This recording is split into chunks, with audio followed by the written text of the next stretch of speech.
Welcome to the Big Idea podcast, where we focus on food. Today we're going to be talking to Roman Laus from Mewery, Mewery. And Mewery is a company that's creating porcine or pork cells using cell-based technology and some really interesting approaches which I haven't seen in other cell-based companies. So, great conversation to be had. Hope you enjoy it. Let's get into it. Thanks very much.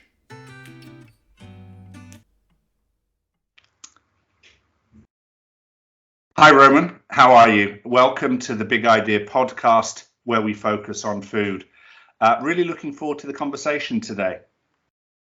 Yeah, hello, Andrew. I'm fine. How are you doing?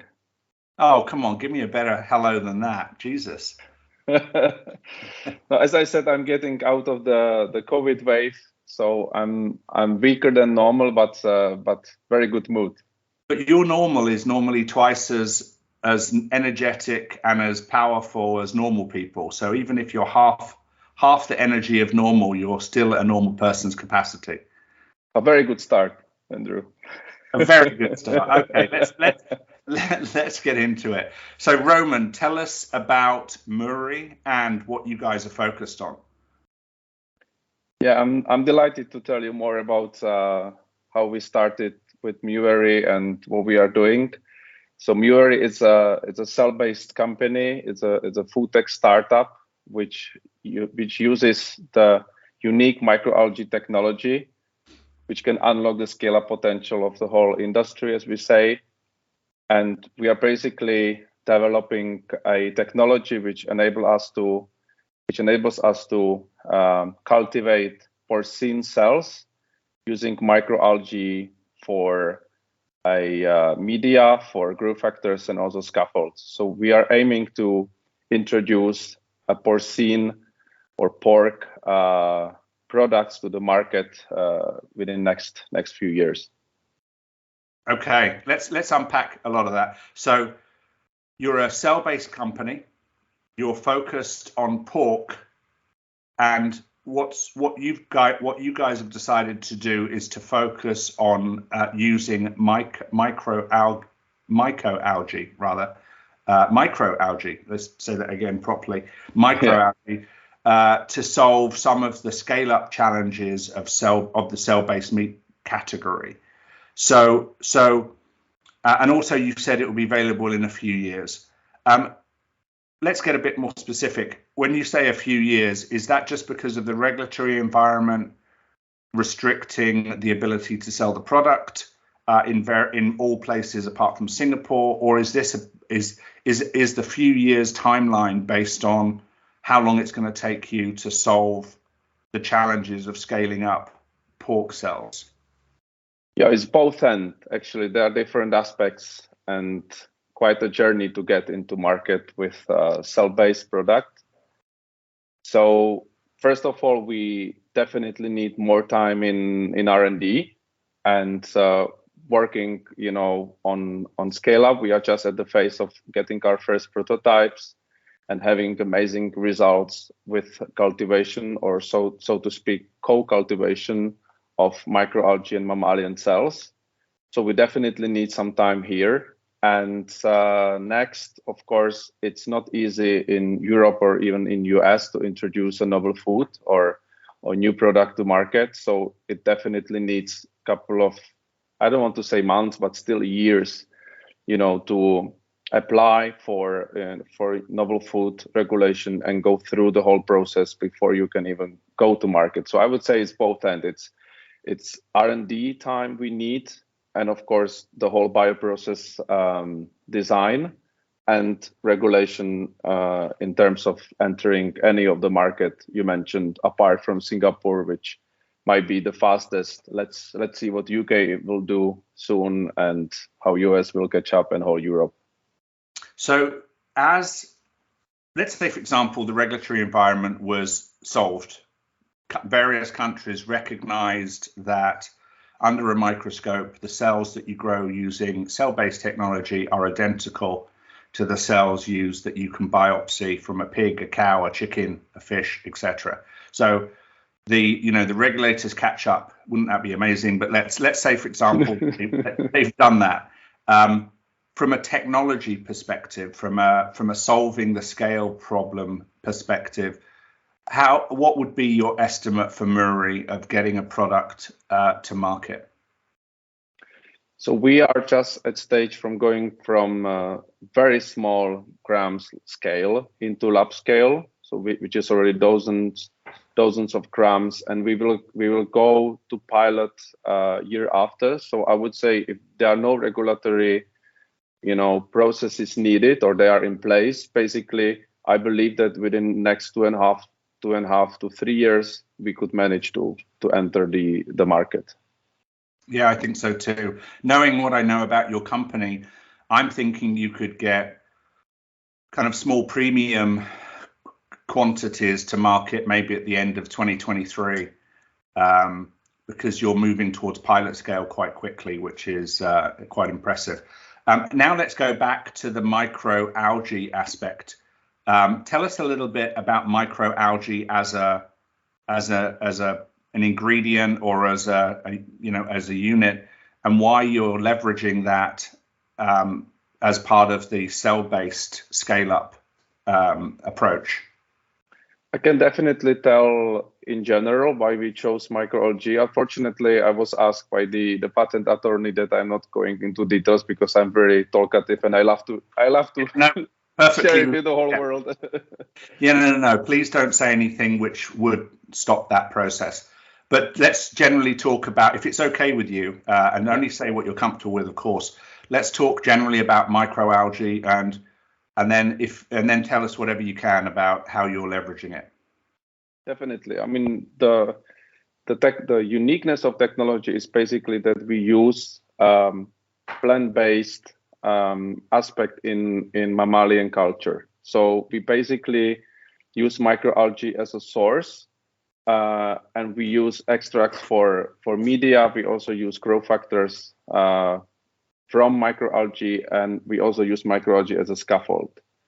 So this is just in general. And what concerns microalgae from the business point of view, I really see it as a huge shift in the whole cultured meat industry, because microalgae has enormous added value to future products. So first of all, it gives, it contains all nutrients which are required for the, let's say, right diet. I mean, it has all the lipids, proteins, carbohydrates, fiber, amino acids, and on top it has a lot of vitamins.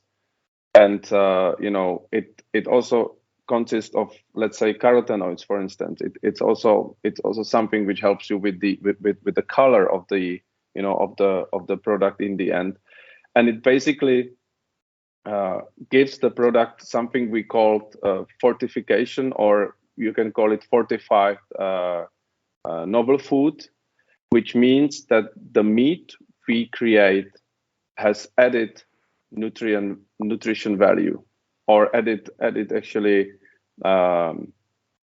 basically added value in comparison with conventional meat. So we really believe that that microalgae can even make the meat better, and we are not talking about different modifications you can make in the far future. So also we can create some kind of new kind of product. So this is one of the benefits I would really love to point out here, because these richer nutrients, it's benefiting over other cultivation methods. So that's why we chose microalgae.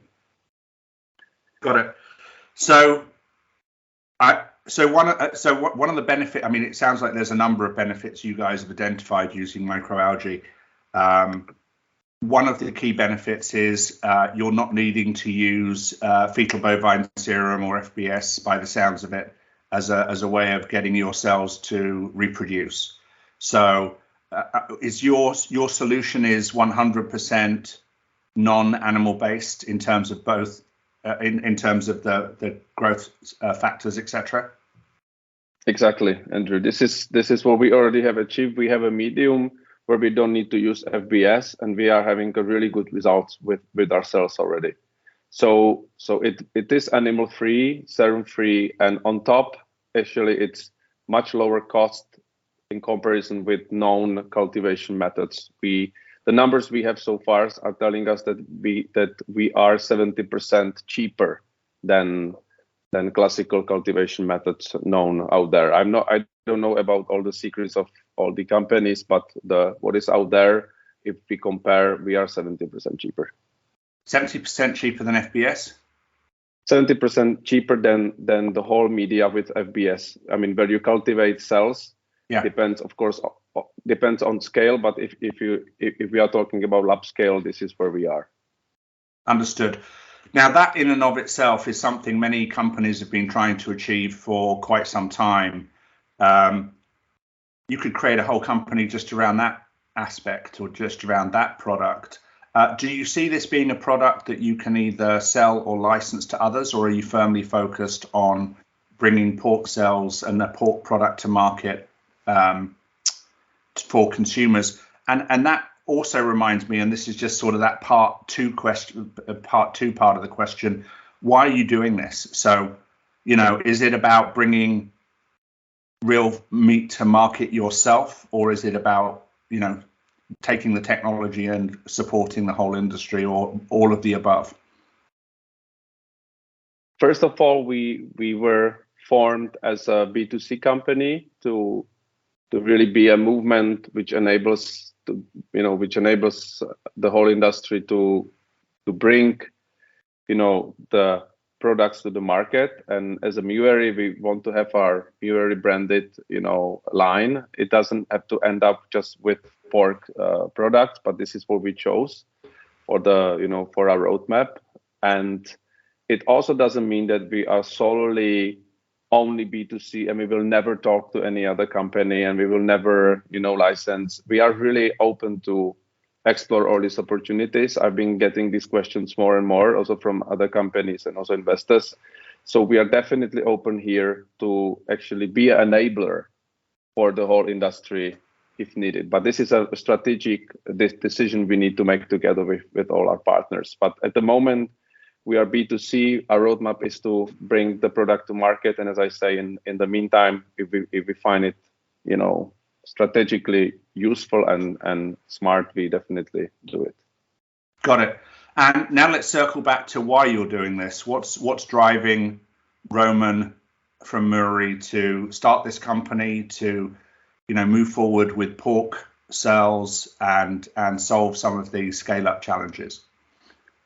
Yeah, I think my story is probably a bit different than most of the founders here, because either it starts in university or you come from one of the big corporations, or you are having sort of, not all, but many have, kind of background in food tech at least, or food as such. So I'm coming from completely different industry. So I started 20 years ago. I started an IT company in localization business, and we were really fast growing. We started to work for the bigger brands like Apple, Microsoft, and many out there, and becoming like one of the most known vendor for localization business, which I don't need to go into details. It's quite difficult to explain, but in general, it's an IT company in multiple languages, and this actually made me free quite early. So when I was like 26, 27, I was not in the operational anymore. So I could start to also travel more and explore more opportunities. So, and I always had this entrepreneurial mindset. So I was like starting a lot of projects, and at the same time, I was always interested in mindfulness and meditation.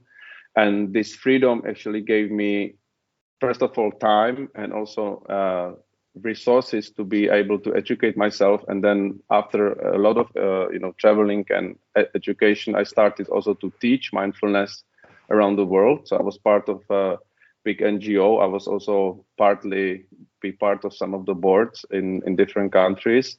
And at the same time, I was starting businesses, with my friends. So we had one innovative real estate business.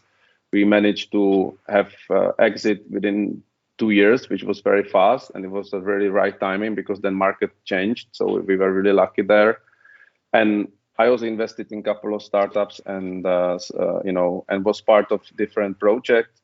However, the biggest drive and also probably the reason for starting Mewery was co-founding Futureport Prague, which basically became the largest visionary and tech-oriented event in Central Europe. So we before COVID came, we had more than 10,000 people visiting and hundreds of companies exhibiting. And through Futureport, I actually had to study exponential technologies. So I studied exponential technologies and organizations in US, and I had to prepare every annual event with all the content. So I had to study all different topics, and one of the topics was future of food. And then I jump into alternative proteins. I get into GFI, New Harvest, and different guys we knew from our network. We went to US also, and we spent some time in with Peter Diamandis and the other guys there. And then we found out that there are already companies who are not only doing plant-based food, but they are also cell-based companies who are already developing their prototypes. And that time we met Just in US, and we invited them to Prague, and then we invited also a couple of other companies, and it ended up with a huge success in our event. And basically, when I saw them on stage, I thought like, this is something I wish to do one day. This is really something I really feel it could solve a lot of problems, and yet it's completely aligned with my inner compass, because it also saves animals and the cruelty, and basically anything what changes people's mind, I want to be part of. And I want to tell others what to do, but I want to create opportunity for others to say, hey, wait a moment, there might be a shift in my thinking. I might be having like a mindset shift. And this is what I'm always excited about. It was either in teaching people to be more mindful or working with their mind, or actually doing business which has social impact and which actually can be a kind of a movement, not just a company. So within these two worlds, it all came together. And then when pandemic came, and then we stopped working on next Futureport Prague, I basically thought this is the right moment. And on top, I met with my new wife, Christina, who happened to be a clinical biologist, and we had a lot of nights talking about about such project as Mewery. And then I decided that it is the right time, right conditions to found a company called Mewery, which is basically a novel word, which is Mewery, which is the place where the cultivated meat is made. So it sounds like you've had a very, very different background than many of the founders that have been involved in moving cell-based companies forward, as you said, not coming out of university, not coming out of a corporation. What do you think the fact that you've got such a different background, the fact you've done lots of different things, you've started different companies, you've had a journey to get here. What do you think that brings to Mewery that others don't bring necessarily? How does that enhance how you will build and scale this business? First of all, I think I work all my life with people. So I really feel I can attract people who have a similar point of view or similar mindset.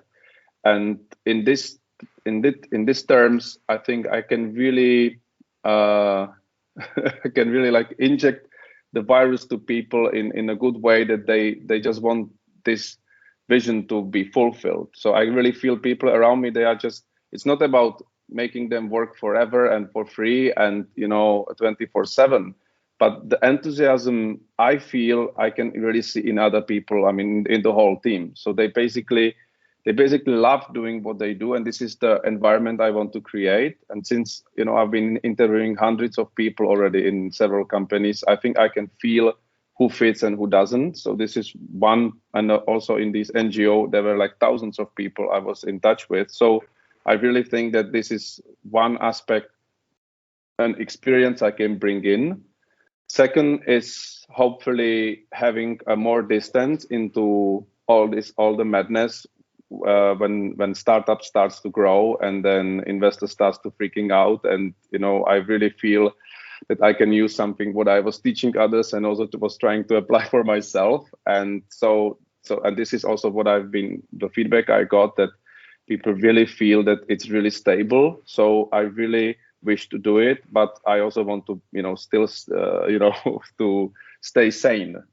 It's a business with amazing goal and vision, but we also have a life we need to live, and I think one should also be happy for what one is doing. It doesn't mean it's not hard, it's not challenging, but one should always keep distance and always be able to see things in total. So this is what I really love to bring in terms of like a human approach to the company. And from the business point of view, I've seen companies being growing very fast or also very slow. I've seen one exit, and I think it's the whole business view I have. It's definitely something that I can leverage from all the other companies. Of course, it's a different industry, so it is not the same, but still the business principles I definitely have incorporated. In my veins. So it sounds like you're bringing sort of a more balanced or a balanced perspective to the leadership role, where this isn't about freaking out at every change and pivot and challenge. It's about keeping things stable, understanding that this is a marathon, and so on. Yeah, definitely. And I also learned, not to give up. I had the company for almost 20 years, and we were really up, then we went a little bit down, and again up. And I know that they are cycles, in life and as such, and of course in the company's life. So definitely, I think this experience has to be, somehow leveraged. It doesn't mean I know everything and I will just, go through it as nothing happens. Of course, I'm still seeing there will be a lot of challenges up front, but actually I love it.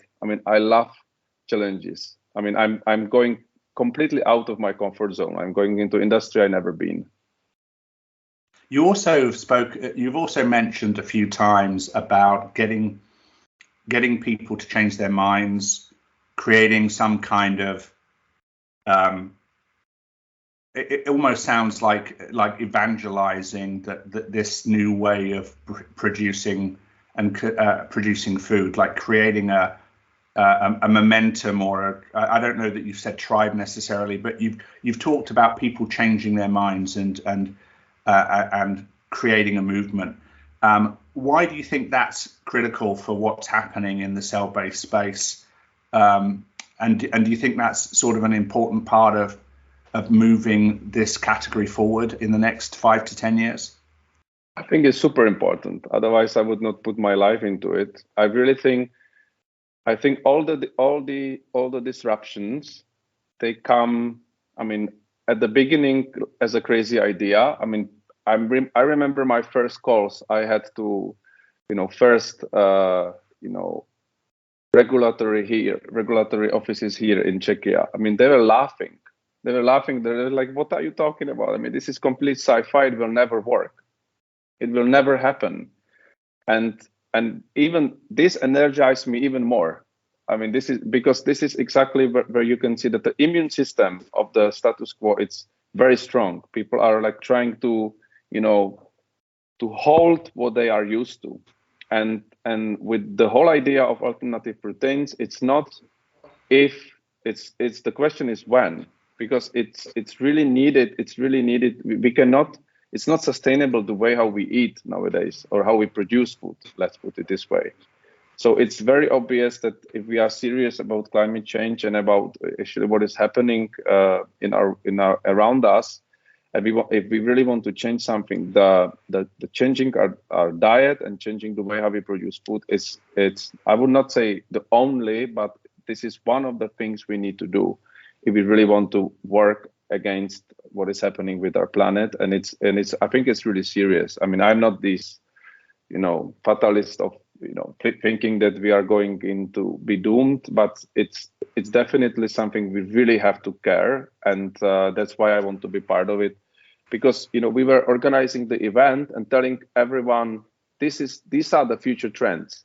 These are your opportunities. And we were telling them, take it, change your mind, said that it's not possible, that you are just in the Czech Republic and you cannot make any big startup or anything really impactful. And then I realized I'm organizing these events, but what about being an example? So that's why really we put it together. And I don't want to say that we will be the only one creating movement, but I think the whole alternative proteins and cultivated meat environment, actually it's creating a movement. This was my feeling before I really decided to go for the company. I spent 8 months interviewing different companies and founders from the field to really know, is it right time? Is it really viable? And my feeling was that I'm actually entering still a pioneering kind of environment. I don't know if I'm vocal well in English, but it's really, you could really feel that it's starting, that people really have not only seeing a business opportunity, but also have this urge of doing something which will make impact for, and as we said, I mean, together when we talk several times, I mean, also for our kids. So this is really a lifetime's maybe even project. Absolutely right. Where are you based, Roman? Where can people find you hanging out and living and working? If they want to hang out, definitely come here, because this is the best place to hang out. We have the best beer in the world. We are in the Czech Republic. I'm in Brno. So please come, and then I love to have a beer with you. So come for the beer, stay for the pork products. Definitely. Okay. So let's very quickly, because we've only got about 5-10 minutes left. Sounds like there's sort of many levels to what you're doing. Obviously, there's the science, and and above the science, there's the scale up. You're using some very novel sort of non-traditional. That's a weird expression. I was going to say non-traditional for the cell-based industry, but the cell-based industry is so new. I don't. It's not a tradition. I don't even know what's traditional. Yeah. Well, I mean, you're not using FBS. That's a start point. You've been able to create a natural plant-based alternative to FBS, which is amazing. You're using a plant-based component for scaffold, for each of the kind of challenges of scaling up cell-based meat. So you guys are doing some amazing things. What can people who are listening do to help? What kind of support do you need as a company to move this forward over the next 2 to 3 to 4 years? People listening, what kind of help do you need? Is it more smart employees? Is it more funding? Is it more sort of support from corporate partners to help you scale and bring the product to market? What can we do listening on this side to help you speaking on that side? Yeah, beautiful.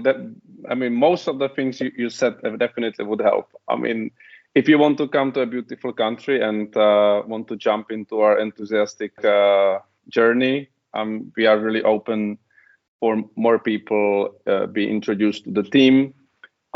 Definitely, we will be raising next year. We will be raising next round of investment. So definitely, funds will be needed, and I'm also exploring different kind of scale-up partnerships around the world to really see what would be the best and fastest way to enter the market in terms of regulation and also scale-up facilities and actually pilot facilities. So definitely, we are searching here for partners if we don't decide to build it here in Brno, the whole facility. But we are just definitely exploring all the opportunities. So any help on that level is welcomed. Now you've said you're going to be raising funds next year. Right now, for people, in terms of when this recording is, it's July 2022, because we don't know when people are going to get around to listening to this podcast. It could be next year before they get to it. So as of July 2022, you're looking for funding, additional funding. You'll be raising capital, more capital next year. Out of interest, if the right investor came along, somebody who was really enthusiastic about what you're doing but could add some real value beyond just money, would you consider adding them as an investor before 2023, or are you adamantly fixed on it needs to be next year when you raise money for Mewery? We are actually starting conversations with the seed round investors already in October, November. So we are just trying, to discuss the terms, but the round itself will start by the end of the year or beginning of the next year. So we just closed pre-seed round, so we are not in need of funding at the moment. Sure. One sort of thing from my point of view, having worked with a lot of startups, is if anyone offers you money, find a way to take it. Sure. Just find a way, because you never know when it's gonna, it's like buses, you never know when the next one's coming along. Sure. Okay, where is the best place to get a hold of Roman and Mewery? Give me some of your contact details, some ways that people listening can find you, can reach out and engage. No, definitely the best place to go to get to know us is our website. So it's mewery.io, and there are also all the contacts. Would you mind spelling that out for us? It's Mewery, so MEWERY.io.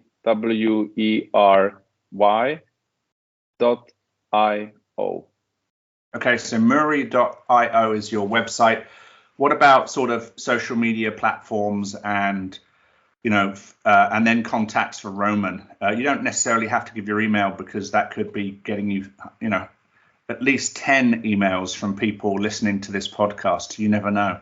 But what's a good way of getting hold of Mewery aside from your website and also of Roman? I think the best is to contact us on LinkedIn, or contact me directly on LinkedIn. I mean, I'm very responsive there. So, and this is also where we announce all the news we announce on LinkedIn. So we are solely focusing on LinkedIn channel. We are not trying to cover all the social media channels, but LinkedIn is the one to go. Okay, so that would be Roman, ROMAN, and then Laus, LAUS, last name. If they type in that you and Mewery will pop up. Definitely. I'm also seeing the photographs behind you. I know that one of the passions that brought you to start this company was your family. Are these family photographs, or are you just in a WeWork where they put sort of very cute? No, this is I'm at home. So this is my family, and this was, as I mentioned, Christina was the source of inspiration actually, and also knowledge to start it all. Perfect. So Roman from Mewery, thank you for your time today. I appreciate you coming on the line, given over the last 2 weeks you've been struggling with COVID. I went through it too. I get what you're to some degree going through, although it affects us all in very different ways, which is very strange. But thank you for, you're not at your normal powerful, vibrant level, but even so, because I know you well, I know what that's like. Even so, you come across very, very strongly. So thanks for the call today. Thank you, Andrew, for the invitation.